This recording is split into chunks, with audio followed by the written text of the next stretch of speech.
Tarian yang keempat yaitu tari topeng ireng.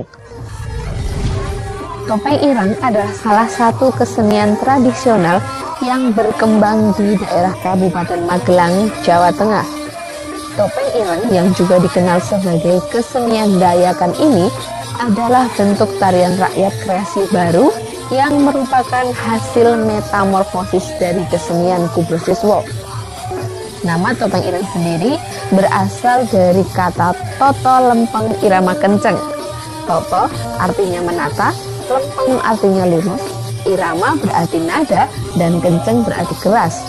Oleh karena itu, dalam pertunjukan topeng ireng, para penarinya berbaris lurus dan diiringi musik berirama keras dengan penuh semangat. Tarian ini mewujudkan pertunjukan seni tradisional yang memadukan syiar agama Islam dan ilmu bela diri atau pencaksilat.